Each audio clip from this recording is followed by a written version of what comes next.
आज हम पढ़ेंगे शब्द संरचना यानी कि वर्ड मेकिंग। ऊपर दिए गए चित्रों को ध्यान पूर्वक देखिए। इन सभी चित्रों के नाम आप जानते हैं, बस, बगीचा, गुड़िया। ये तीनों शब्द विभिन्न वर्णों को मिलाकर बने हैं। वर्ण के बारे में मैं आपको पहले के वीडियो में बता चुकी हूँ। तो जैसे बस है आपका बे जमा शे जमा बे जमा ए जमा शे जमा ए बस। ऐसे बगीचा का बे जमा ए जमा गे जमा बड़ी ई चे और आ बगीचा। गुड़िया गे जमा छोटा ऊ जमा डे जमा छोटी ई जमा ये जमा आ गुड़िया। इन तीनों शब्दों का कुछ न कुछ अर्थ है, इसलिए हम कह सकते हैं कि वर्णों के सार्थक मेल को शब्द कहते हैं। वर्णों के सार्थक मेल को क्या कहते हैं? शब्द कहते हैं। शब्द के तीन भेद होते हैं, उत्पत्ति के आधार पर, बनावट के आधार पर और प्रयोग के आधार पर।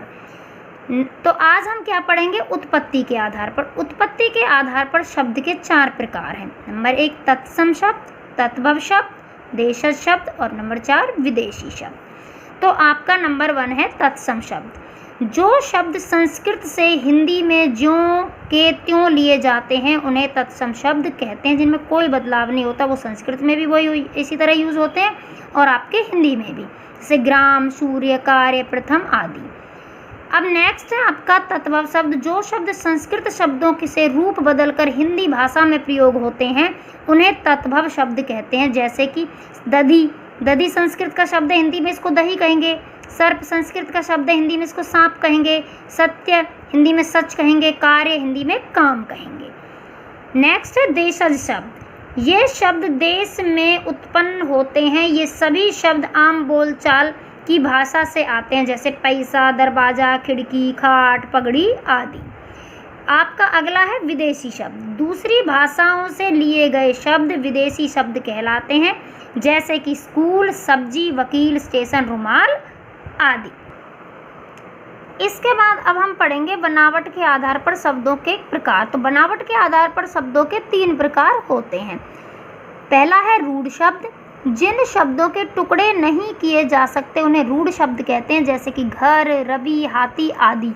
यदि इन शब्दों के टुकड़े करें तो अलग अलग करने पर इनका कोई अर्थ नहीं निकलता। जैसे घ जमा में रे घर, दोनों वर्णों को अलग होने पर कोई अर्थ नहीं लिखेगा। घ का और रे का अलग अलग कोई अर्थ नहीं होता है। तो जिन शब्दों के टुकड़े नहीं किए जाते उन्हें रूढ़ शब्द कहते हैं। इसका दूसरा आपका भेद है यौगिक शब्द। जो शब्द 2 शब्दों के मेल से बनते हैं उन्हें यौगिक शब्द कहते हैं। यदि यौगिक शब्दों के खंड किए जाएं यानी कि टुकड़े किए जाएं तो प्रत्येक का कोई ना कोई अर्थ निकलता है। जैसे कि पाठशाला, पाठ जमा में शाला, पाठशाला। पाठशाला का मतलब पाठ यानी कि जो पाठ पढ़ाया जाता है, शाला मतलब जहाँ पर पढ़ाया जाता है।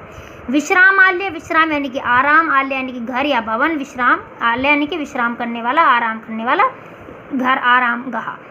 रसोई घर, रसोई यानी कि जहाँ खाना बनाती है मम्मियाँ, घर यानी घर में रसोई घर। शयन कक्ष, शयन यानी सोने और कक्ष यानी कमरा यानी सोने का कमरा। तो सब इनका अलग अलग अर्थ निकला ना सारे शब्दों का, यानी कि इनको अलग अलग जब हमने किया तो दोनों का अलग अलग अर्थ निकला। तीसरा है योग रूढ़ शब्द।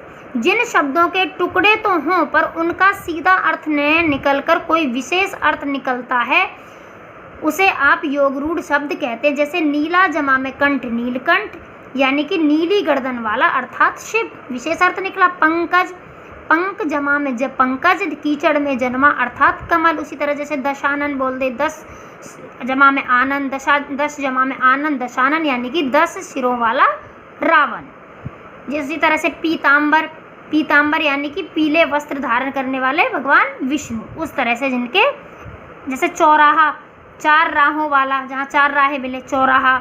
जैसे तिपाया, 3 पायों वाला। जैसे चौपाई, 4 पायों वाली। उस तरह से सप्तऋषि, 7 ऋषियों का समूह, सप्तऋषि। अब आ गया नेक्स्ट हमारा प्रयोग के आधार पर शब्दों के प्रकार। तो प्रयोग के आधार पर शब्दों के कितने प्रकार होते हैं बेटा? प्रयोग के आधार पर शब्दों के 2 प्रकार होते हैं। नंबर 1 आपका विकारी शब्द। इन शब्दों के रूप में लिंग, वचन, काल के कारण परिवर्तन आ जाता है और ये 4 होते हैं। संज्ञा, सर्वनाम, विशेषण, क्रिया, ये चारों विकारी शब्द होते हैं। इसमें बदलाव किया जा सकता है। इसके बाद आगे जैसे जैसे हम इसके बाद हम संज्ञा ही पढ़ेंगे। नेक्स्ट वीडियो में हम संज्ञा के बारे में पढ़ेंगे, फिर सर्वनाम के बारे में पढ़ेंगे। उसमें आपको अच्छे से समझ में आ जाएगा कि क्या होते हैं। उसके बाद दूसरा होता है अविकारी शब्द। जिन शब्दों के रूप में कभी भी कोई बदलाव नहीं आता उन्हें अविकारी शब्द कहते हैं। इन्हें अव्यय भी कहा जाता है। अविकारी शब्द 4 प्रकार के होते हैं। विकारी विचार होते हैं, अविकारी विचार होते हैं, क्रिया विशेषण।